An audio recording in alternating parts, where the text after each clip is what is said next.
C'est l'heure de notre série Un lieu des histoires. Cette semaine, découverte de Saint-Nabor, au pied du mont Saint-Odile.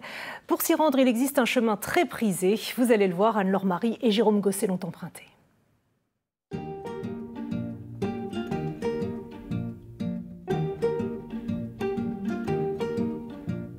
Bienvenue à Rosheim pour ce premier épisode d'Un lieu des histoires à Saint-Nabor. Ne vous inquiétez pas, il n'y a pas d'erreur, je vous explique tout.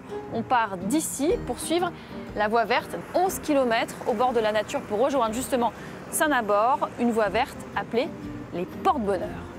Un ruban qui serpente au pied du piémont des Vosges avec vue sur le mont Saint-Odile. Forcément, ça attire. Sur notre route, nous croisons des habitués. C'est super, sauf le samedi-dimanche, tous les dimanches. Trop de monde. Ouais, bon, trop de monde. Il y a de la place pour tout le monde. Hein. C'est un endroit merveilleux. Je cours ici pour regarder la forme. C'est parfait parce que c'est plat, c'est pas trop vallonné.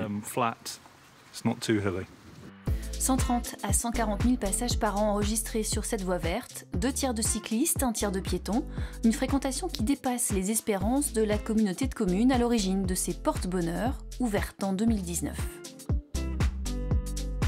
On avait une voie ferrée qui était à l'abandon et au lieu de remettre un train touristique, nous avons eu la volonté de mettre une piste cyclable qui est quand même encore dans l'air du temps, hein, puisque le développement des pistes cyclables sur notre territoire est une chose très courante. Et en effet, cette voie existe depuis le début du XXe siècle. Elle était ferroviaire donc et permettait d'acheminer le porphyre, cette roche utilisée pour construire les routes et extraite des carrières de Saint-Nabor. L'Office de tourisme a décidé de faire de cette voie verte un atout touristique en proposant régulièrement des expositions.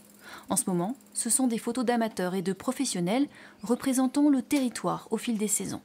À chaque fois qu'on prend la voie verte, c'est une redécouverte. Et là, les photos, c'est un autre point de vue. Il y a toujours un autre point de vue du territoire. Et puis, ça se fond bien dans le décor, dans la nature, donc c'est parfait. Exposition, mais aussi et surtout découverte des paysages avec une nature luxuriante. Des mares et leurs habitants. Des balades aussi, tout au long du parcours. Il y a un certain nombre de circuits qui ont été organisés et fléchés, balisés depuis la voie verte, pour emprunter toute ou partie de la voie verte, et puis finalement sortir un petit peu et emprunter ces sentiers qui sont balisés par le club vosgien, donc on ne peut pas se perdre, et ça permet de découvrir toutes les merveilles du territoire. Après 11 km et 6 villages traversés, la fin du parcours se dessine et prend la forme de ce belvédère. On pose alors le vélo et on grimpe. Je m'en doute.